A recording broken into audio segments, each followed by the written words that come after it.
মধ্যপ্রাচ্যের চলমান যুদ্ধ পরিস্থিতির প্রভাব পড়তে শুরু করেছে দেশের বৈদেশিক কর্মসংস্থানে। বিদেশি কর্মী পাঠানোর বড় অংশই নির্ভর করে মধ্যপ্রাচ্যের দেশগুলোর ওপর।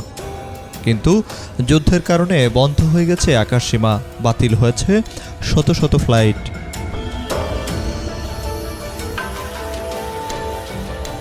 মধ্যপ্রাচ্যের আকাশে যুদ্ধের ছায়া, তার প্রভাব পড়ছে হাজার হাজার বাংলাদেশি শ্রমিকের জীবনে।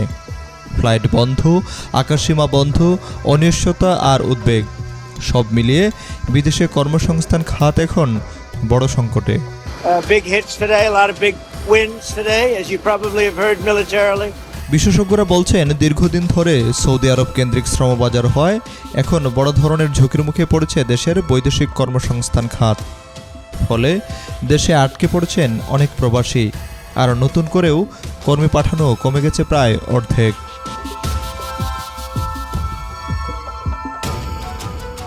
বেসামরিক বিমান চলাচল কর্তৃপক্ষ বলছে, গত ২৮ ফেব্রুয়ারি থেকে ১১ মার্চ পর্যন্ত হজরত শাহজালাল আন্তর্জাতিক বিমানবন্দর থেকে ৩৯১টি ফ্লাইট বাতিল হয়েছে। ইরান, ইরাক, সংযুক্ত আরব আমিরাত, কাতার, বাহরাইন ও জর্ডান তাদের আকাশসীমা বন্ধ রাখায় এই পরিস্থিতি তৈরি হয়েছে।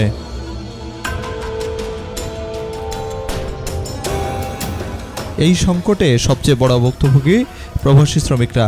বিভিন্ন দেশ থেকে ছুটিতে এসে অনেকেই আটকা পড়েছেন। কোম্পানি থেকে তাগিদ থাকলেও ফ্লাইট না থাকায় তারা ফিরতে পারছেন না।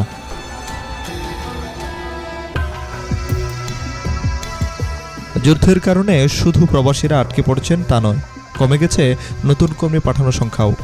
বাংলাদেশের জনশক্তি কর্মসংস্থান ও প্রশিক্ষণ ব্যুরো বিএমইটির তথ্য বলছে, মার্চের প্রথম 10 দিনে বিদেশে যাওয়ার ছাড়পত্র নিয়েছেন ২১,১২২ জন। গত বছরে একই সময়ে এই সংখ্যা ছিল ৪৬,৭৪৪ জন। অর্থাৎ এক বছরের ব্যবধানে বিদেশে যাওয়ার সংখ্যা কমেছে প্রায় ৫০%।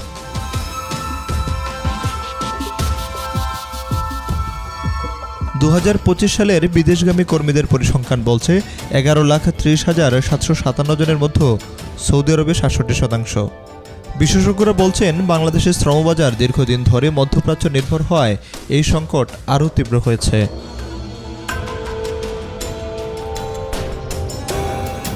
বর্তমানে প্রায় ৪৫ থেকে ৫০ লাখ বাংলাদেশি শ্রমিক মধ্যপ্রাচ্যে কাজ করছেন। যুদ্ধ দীর্ঘস্থায়ী হলে তাঁদের চাকরি, নিরাপত্তা নিয়ে তৈরি হতে পারে বড় অনিশ্চয়তা। অনেকে পুরো প্রসেস করেও যেতে পারছেন না।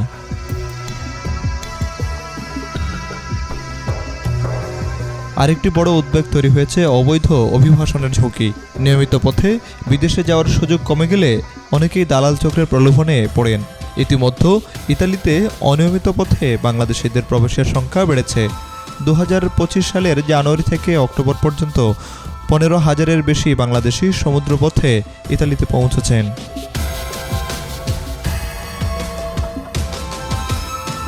সরকার জানিয়েছে, যুদ্ধ পরিস্থিতি ক্ষতিগ্রস্ত প্রবাসীদের সহায়তায় হটলাইন ও নিয়ন্ত্রণ কক্ষ চালু করা হয়েছে। শুধু তাৎক্ষণিক সমাধান নয়, রয়েছে দীর্ঘমেয়াদী পরিকল্পনাও। ইউরোপ, জাপান ও পূর্ব এশিয়ার দেশগুলোতে দক্ষ কর্মী পাঠাতে না পারলে ভবিষ্যতে একই ধরনের ঝুঁকি থেকেই যাবে।